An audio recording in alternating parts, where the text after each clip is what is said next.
జై Telangana. Thank you.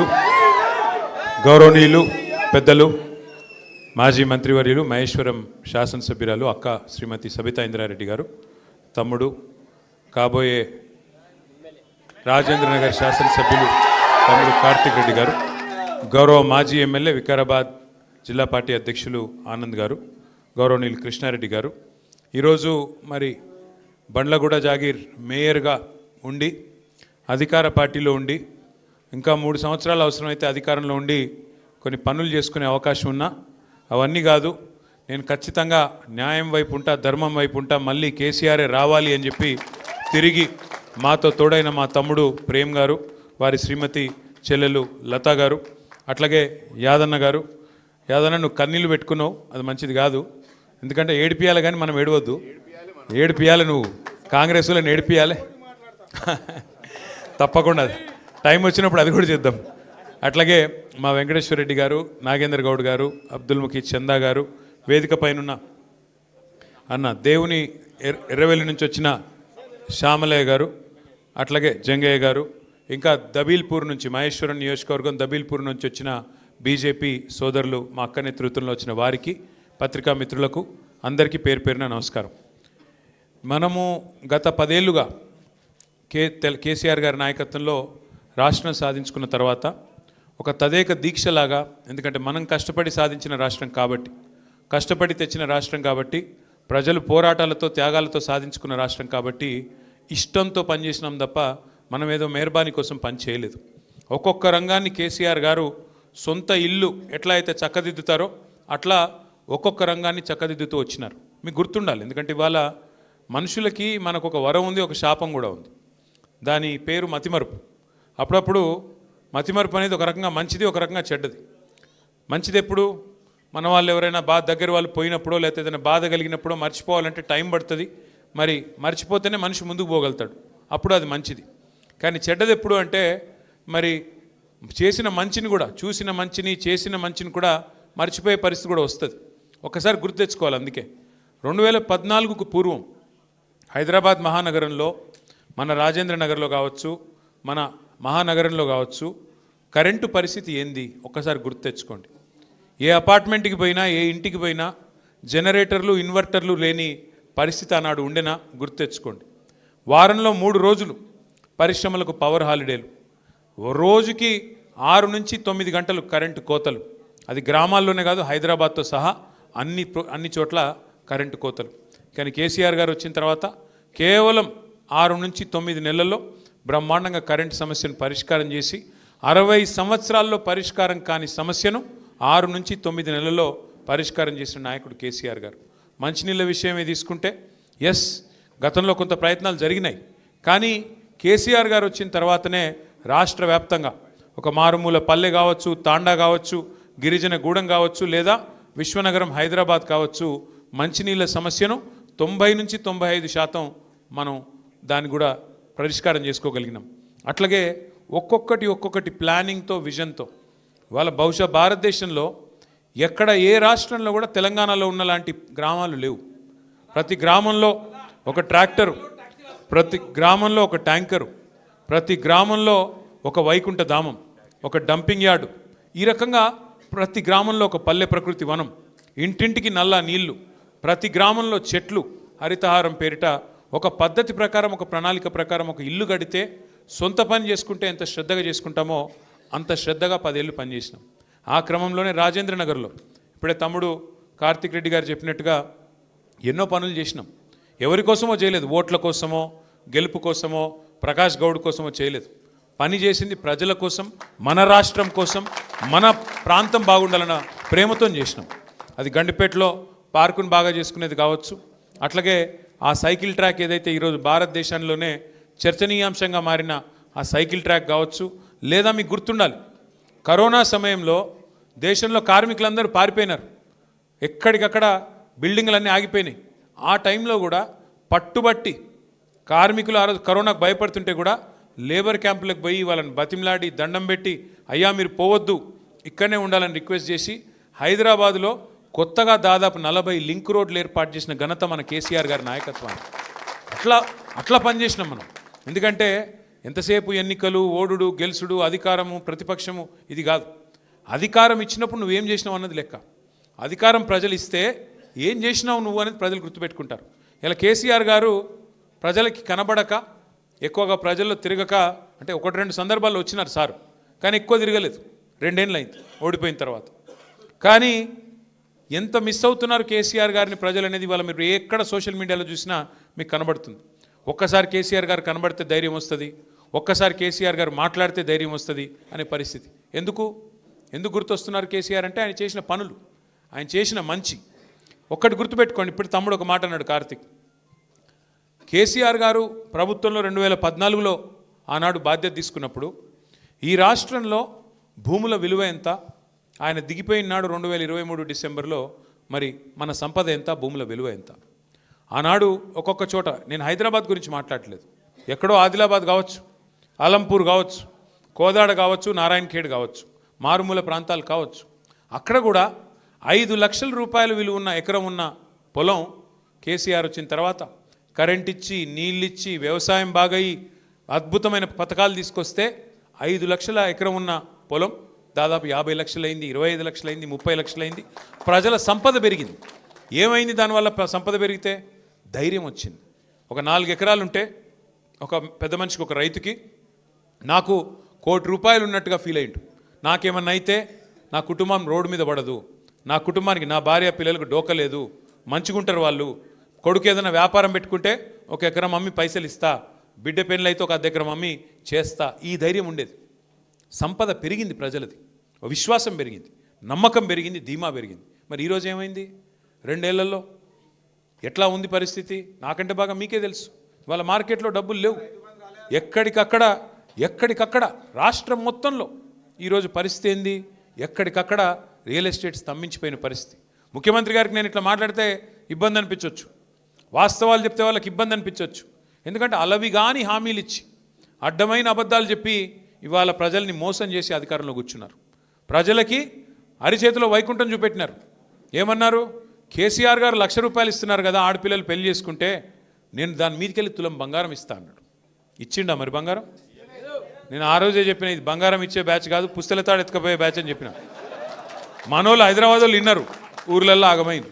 ఏమైంది ఆఖరికి? ఈరోజు నిజంగానే ఎక్కడికక్కడ తాకట్టు పెట్టి, ఆస్తులు తాకట్టు పెట్టి, పేపర్లు పెట్టి అప్పులు తెచ్చుకునే పరిస్థితి, బంగారం ఏమైనా ఉంటే కుదబెట్టే పరిస్థితి. ఇలా మళ్ళొకసారి ఆ పరిస్థితి వచ్చింది.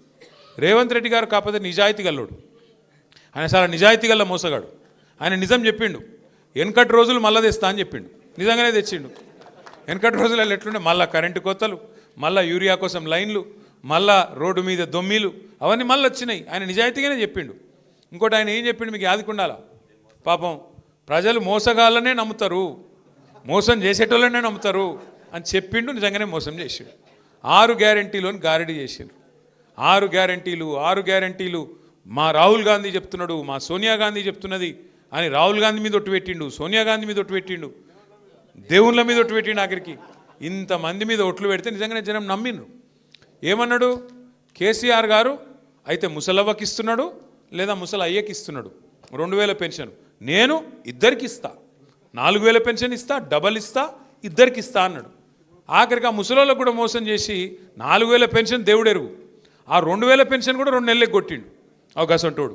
ఇక రైతు బంధు తమ్ముడు ఎవరు అంటున్నాడు పక్క నుంచి. భారతదేశంలో స్వాతంత్రం వచ్చిన తర్వాత రైతు దగ్గరికి వెళ్ళి తీసుకున్నోడే తప్ప, తీసుకున్న ప్రభుత్వమే తప్ప ఇచ్చినవాడేవాడు లేడు. మొట్టమొదటిసారి 73,000 కోట్ల రూపాయలు రైతుల ఖాతాల్లో, 70 లక్షల మంది రైతుల ఖాతాల్లో వేసిన నాయకుడు కేసీఆర్. నేను ఇంకొక మాట కూడా ఇక్కడ చెప్తా. చాలాసార్లు నేను చూస్తూ ఉంటాను, ఈ అగ్రవర్ణాలు, సోకాళ్ళ అగ్రవర్ణాలు కొన్ని ఉంటాయి. రెడ్డిలు అంటే, బ్రాహ్మలు అంటే, వైశ్యులు అంటే, వెలమలు అంటే, కమ్మాస్ అంటే, రాజులు అంటే ఉంటారు. తెలంగాణలో 5-6 కులాలు ఉంటాయి. వాళ్ళు ఎప్పుడు గులుగుతూ ఉంటారు, మాకేం ఒరిగింది ప్రభుత్వం నుంచి, మాకేమైనా వచ్చిందా ప్రభుత్వం నుంచి అని మాట్లాడుతుంటారు. నిజంగా ఫస్ట్ టైం అగ్రవర్ణాల్లో ఉండే పేదవాళ్ళకు కూడా, అగ్రవర్ణాల్లో ఉండే వ్యవసాయదారులకు కూడా ఏదన్నా ప్రభుత్వం ఇప్పటిదాకా మేలు చేసింది అంటే అది కేవలం కేసీఆర్ గారు రైతు బంధు లాంటి పథకం ద్వారా మొట్టమొదటిసారి మేలు జరిగింది. బీసీ, ఎస్సీ, ఎస్టీ అన్ని వర్గాలతో పాటు పేదలు ఏ వర్గంలో ఉన్నా వారికి మేలు చేయాలనే సంకల్పం కేసీఆర్ గారిది. అట్లాంటిది రైతు బంధు కేసీఆర్ పెడితే టింగుమని నాటేసే కాలానికి డబ్బులు పడేది, ఫోన్లు టింగుమని మోగుతుండేది. మరి ఈరోజు ముఖ్యమంత్రి గారు డైలాగులు కొట్టినారు. 10,000 ఏందయ్యా, 15,000 ఇస్తా అన్నాడు. కేసీఆర్ గారు 2 పంటలకు ఇస్తే నేను 3 పంటలకు ఇస్తా అన్నాడు. కేసీఆర్ గారు భూ యజమానులకు ఇస్తున్నాడు, నేను కౌలు రైతులకు కూడా ఇస్తా అన్నాడు. రైతు కూలీలకు కూడా డబ్బులు ఇస్తా అన్నాడు. ఇలా రాష్ట్రంలో ఉండే రైతన్నలు ఆలోచించాలి. ఎవరినైతే నమ్మి మీరు ఓటేసినారో వచ్చిందా 15,000? వచ్చిందా రైతు బంధు? రాలేదు. కౌలుదారులకు వచ్చిందా రైతు బంధు? రైతు కూలీలకు వచ్చిందా ఆత్మీయ భరోసా? రాలేదు. ఏమన్నంటే ముఖ్యమంత్రి ఒకటే నేర్చుకున్నాడు. 4,000 పెన్షన్ ఏంది, 2,000 పెన్షన్ చేసి 4,000 చేస్తాను కదా, ఏది అంటే ఆయనకు వచ్చింది ఒక్క భాష. ఇంగ్లీషు రాదు, తెలుగు రాదు, హిందీ రాదు, బూతులు వచ్చు. కేవలం బూతుల భాష. పోనీ తెలుగు అన్న చక్కగా వస్తుందా అంటే తెలుగు కూడా చక్కగా రాదు, బూతులు మాత్రం వచ్చు. నువ్వు గట్టిగా అడిగినావు అనుకో, ఏమైనా 4,000 పెన్షన్ అంటే నీ లాగులో తొండలిడుస్తా. 2,500 ఏదయ్యా బాబు నువ్వు చెప్తివి కదా అంటే నీ గుడ్లు వీకి గోటీలాడతా. రైతు బంధు ఇస్తా అంటివి కదా, ఏమైందా స్వామి అంటే నీ పేగులు తీసి మెడలు వేసుకుంటా. ఇంకో డైలాగ్ నేర్చుకున్నాడు, పండబెట్టి తొక్కుతా. నిజంగానే పండబెట్టి తొక్కుతున్నాడు, కరెక్టే. ఎవరిని తొక్కుతున్నాడు? మొత్తం రియల్ ఎస్టేట్ను వండబెట్టిండు, మొత్తం మీ రంగారెడ్డిలో తొక్కుతున్నాడు. ఇది వాస్తవం. రియల్ ఎస్టేట్ను పండబెట్టిండు, తొక్కుతున్నాడు 2 ఏళ్ళకెళ్ళి. ఆ తొక్కుట్లో ఊరూరా ఉండే పిల్లగాళ్ళు రంగారెడ్డిలో. రియల్ ఎస్టేట్ అంటే ఒక భూ యజమానులే కాదు కదా, కొనుక్కుంటోళ్ళు అమ్ముకుంటోళ్ళే కాదు కదా, దాని చుట్టూ ఆధారపడ్డ వ్యవస్థ ఉంటుంది. ప్రతి ఊర్లో పిల్లలు ఎంతమంది కొనుక్కున్నారు ఫార్చునర్లు, ఎంతమంది కొనుక్కున్నారు కార్లు, రియల్ ఎస్టేట్ బాగున్నప్పుడు. యాదికి లేదా మనకు? ఏ ఊరికోతే ఆ ఊరికి, అజీజ్ నగరు, మొయినాబాదు, ఆ దేవుని ఎర్రవెల్లి, ఏడికోతే చేవెళ్ళ మొత్తంలో ఏడికి పోయినా ఒక్కొక్క ఊర్లే ఎన్ని కార్లు కొన్నారు? ఉన్నాయా? ఎప్పుడు పీకినాయని వాడు ఫైనాన్స్ వాడు గుంజుకపోయిండా. ఎందుకంటున్నా అంటే ఈ పరిస్థితి వచ్చింది. మళ్ళీ ఈఎంఐ కట్టకపోతే వాడు గుంజుకపోయే పరిస్థితి వచ్చింది. ఎందుకు అంటే ఒక మనిషి ధైర్యంగా ఉంటే, సంపద పెరిగితే ఆయన కుటుంబం మొత్తం ధైర్యంగా ఉంటుంది, ఆయన ఊరు ధైర్యంగా ఉంటుంది, ఆయన వ్యవస్థ మొత్తం ధైర్యంగా ఉంటుంది, ఆయన మీద ఆధారపడ్డ వాళ్ళు ధైర్యంగా ఉంటారు. ఇలా మన కళ్ళ ముంగట్నే మీ ఆస్తి హారతి కర్పూరంలోకి కరిగిపోతుందంటే దానికి సన్నాసి ప్రభుత్వమే కారణం. అయితలేదు వీళ్ళతో నడుపుడు. అయితే ఒక్కటి మాత్రం మంచిగా నేర్చుకున్నాడు. ఏమైందా రేవంత్ రెడ్డి గారు, మరి 6 గ్యారెంటీలు అమలు చేస్తలేవు ఏం సంగతి అంటే, మొదలేమో ఎకిల్ నవ్వులు నవ్వి నేను లంకె బిందెలు ఉంటాయనుకొని వచ్చినా, ఇక్కడ లంకె బిందెలు లేవు అంట. ఇప్పుడు కొత్తది నేర్చుకున్నాడు ఒకటి. ఏంటిది? కేసీఆర్ అప్పులపాలు చేసిపోయినాడు, అందుకే నేను చేయలేకపోతున్నా. ఒక్కసారి దయచేసి మనసు పెట్టి వినండి, ప్రతి ఒక్కరికి చెప్పండి. నేను చెప్తున్న మాట కాదు ఇది. భారత ప్రభుత్వం, కేంద్ర ప్రభుత్వం ఇట్లనే పార్లమెంటులో, ఎందుకంటే ఈయన ఇన్నిసార్లు చెప్తున్నాడు కదా రేవంత్ రెడ్డి గారు అప్పులపాలైపోయింది రాష్ట్రం, అప్పులపాలైపోయిందని చెప్తున్నాడు కదా, నిజమేనేమో అని చెప్పి ఒక బీజేపీ ఎంపీ కేంద్ర ప్రభుత్వాన్ని పార్లమెంట్లో ప్రశ్న అడిగిండు. అసలు తెలంగాణ రాష్ట్రంలో కేసీఆర్ చేసిన అప్పెంత తెలుసండి? ఎందుకంటే డిప్యూటీ సీఎం ఏమో బట్టి విక్రమార్కనేమో 6 లక్షల కోట్లు అంటుండు, ముఖ్యమంత్రి రేవంత్ రెడ్డి ఏమో 8 లక్షల కోట్లు అంటుండు, జూపల్లి కృష్ణారావు 7 లక్షల కోట్లు అంటుండు. వీళ్ళకే శృతి లేదు మంత్రులకు.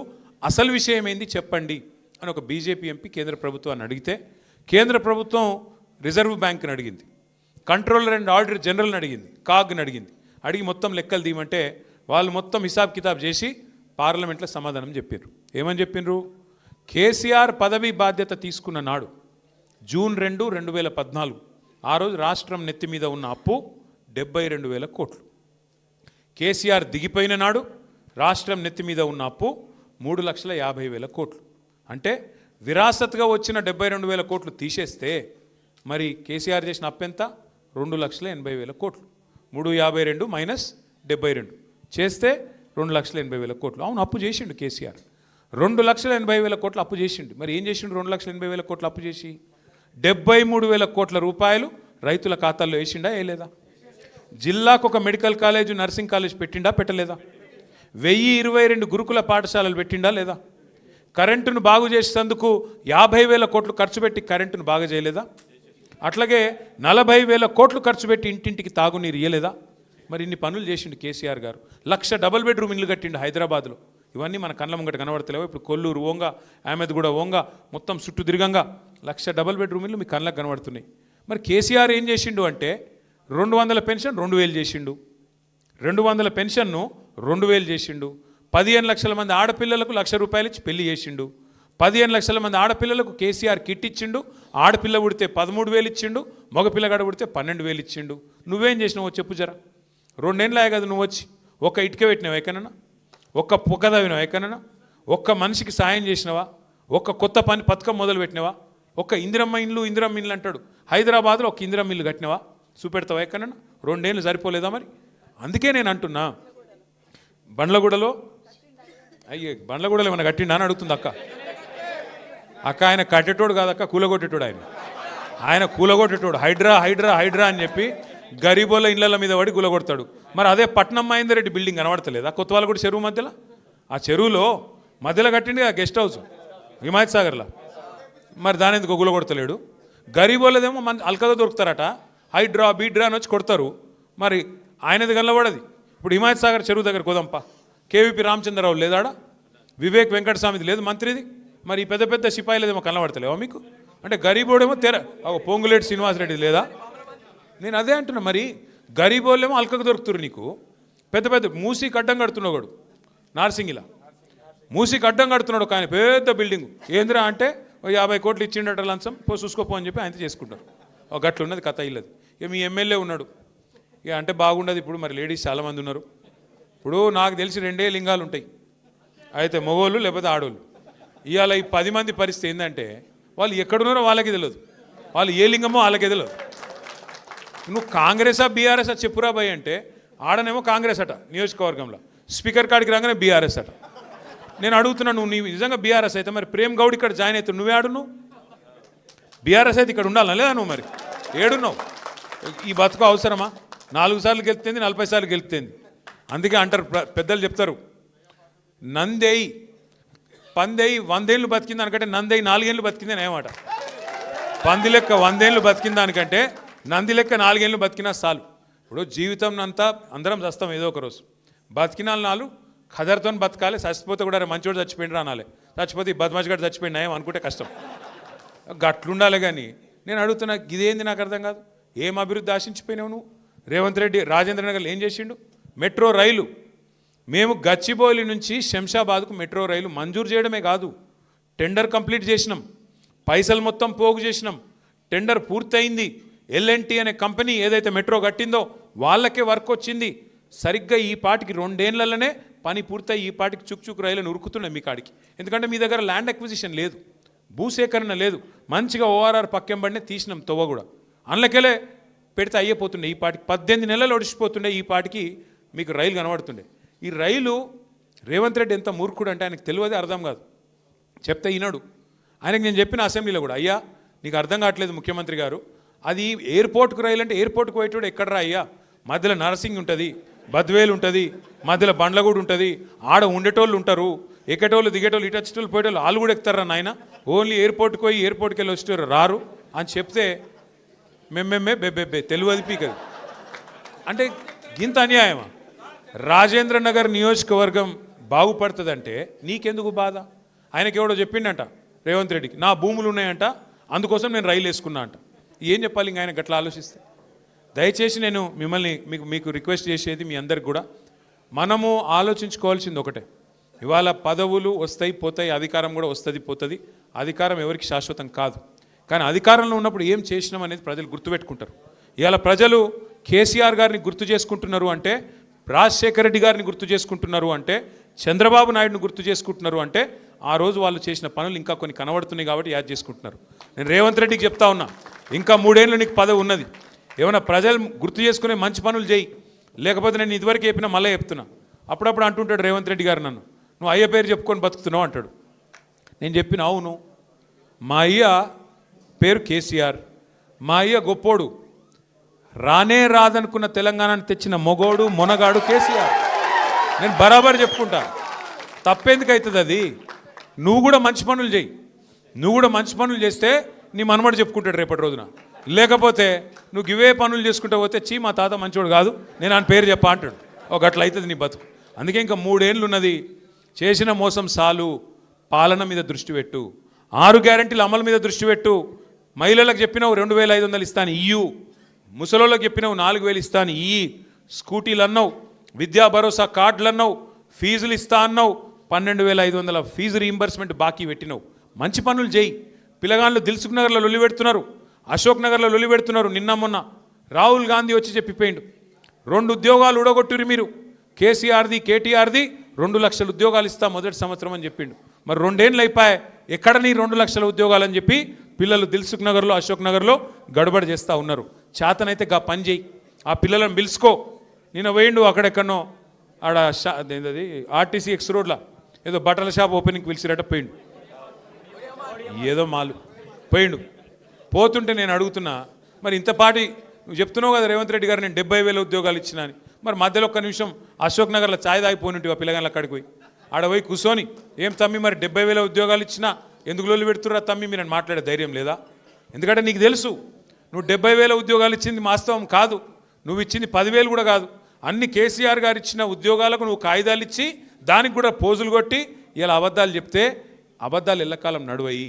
కొన్ని రోజులు నడిపిస్తున్నావు, కానీ శాశ్వతంగా అది నిలవది, గుర్తుపెట్టుకోవాలని కోరుతూ మళ్ళొక్కసారి రేపటి రోజున రాజేంద్ర నగర్లో ఏ ఎన్నిక వచ్చినా, హైదరాబాద్ కార్పొరేషన్ ఎన్నిక వచ్చినా, రేపు శాసనసభకు వచ్చినా, పార్లమెంటుకు వచ్చినా, లేకపోతే అక్కడ మళ్ళీ పంచాయతీ ఎన్నిక వచ్చినా తప్పకుండా తిరిగి కేసీఆర్ గారిని తెచ్చుకునే విధంగా మీ అందరి ఆశీర్వాదం ఉండాలని కోరుతూ మా తమ్ముడు ప్రేమ్కి, లతాకి, యాదన్నకి అందరికీ స్వాగతం చెప్తూ పేరు పేరున నమస్కారాలు తెలియజేస్తూ జై తెలంగాణ.